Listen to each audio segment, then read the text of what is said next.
For years, my parents have told me about a crazy bus crash that happened near our house years ago.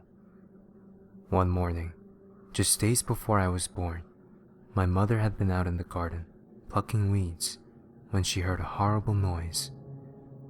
It was a series of high-pitched screams, then screeching tires, followed by a tremendous crash. All of the people in the area rushed out of their houses to see what was going on. Down at the bottom of the old coach road, they found tire marks leading to a nearby cliff, and they saw the wreckage of a bus down below. It had apparently driven straight off a cliff and crashed down the jagged rocks at the bottom. The people ran down where the smoking wreckage was, lying strewn about, in an effort to help survivors.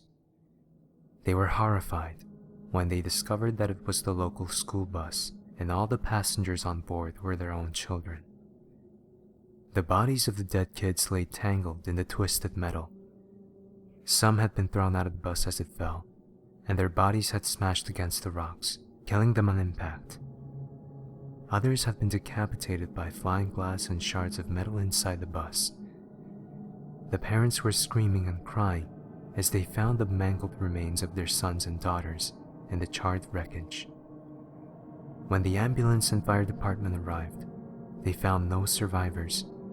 Every single child on the bus had been killed in the crash. It was the most horrific disaster the area had ever experienced.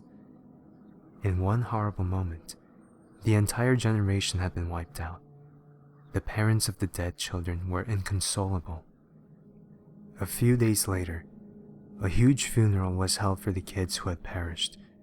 People came from miles around to pay their respects and share in grief. Almost every family in the area had lost a child in the incident. Some have even lost 2 or 3. Almost 40 small coffins were lowered into the ground that day. An inquest was held shortly afterwards, and the police got to the bottom of what had happened and finally determined who was to blame for causing the terrible crash. It seemed that a mental patient from the local insane asylum had escaped the night before. He had broken into the bus station and stolen the driver's uniform. That night, he lay in wait until the doors of the bus station were unlocked. Then, he crept aboard the school bus and drove out through the gates without alerting anyone. That morning, he drove the bus along the countryside, picking up unsuspecting children who were waiting by the roadside. He was dressed in the bus driver's uniform, so nobody suspected a thing. Once he collected every kid on the route, the mental patient floored the accelerator and drove at high speed off a cliff. The people in our area never forgot the terrible accident that the escaped mental patient caused. When I was growing up, there was not that many kids to play with. Most had been killed by the crazy bus crash. The only kids who survived were too young to attend school at the time. The story I'm about to tell was when I was 13 years old. My parents allowed me to go to the movie theaters in town. I met a bunch of friends there and we had a great time watching the movie. Afterwards, we lost track of time and it was very late by the time we decided to go home. I must have been waiting at the bus stop for a half an hour before I realized that I missed the last bus. Cursing myself for being so careless, I wondered how I would manage to get home.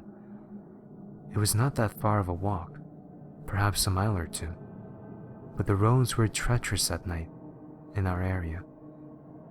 There were no street lights along the way. A lot of people had been hit by cars as they walked the darkness. I found a payphone and called Mom. My mom answered, and I told her that I'd missed the last bus home. She began to panic, telling me that my father was out and had taken the car with him. She would not pick me up. I told her I would walk home, but she begged me not to, saying that the roads were too dangerous at night. Even worse, it was beginning to snow, which meant that even if a car did manage to see me in the night, it probably would not be able to have time to hit the brake before it hit me. She said that she would try to contact our neighbors and see if they would be able to drive into town and pick me up. After I hung up, I began to get impatient. Eventually, I decided that it was best to just walk home, hoping for the best. I was walking along the lonely dirt country, trying not to trip into a ditch or pothole, when I saw headlights behind me. Whether it was a car or a bus, it was coming very fast and quite noiselessly through the snow-covered road. As it drew nearer, I could make out the outlines of the vehicle. It appeared to be a bus, and my only hope was that the driver would be able to see me and stop for me. It came around the bend of the road and bathed me in bright light.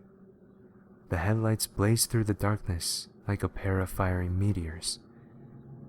I jumped to the side of the road and waved my hand, but the bus passed me at full speed, and for a moment, I feared that it missed me. But then I heard screeches that it stopped for me a short distance away. I ran as fast as I could to the bus and came up to it as the door swung open.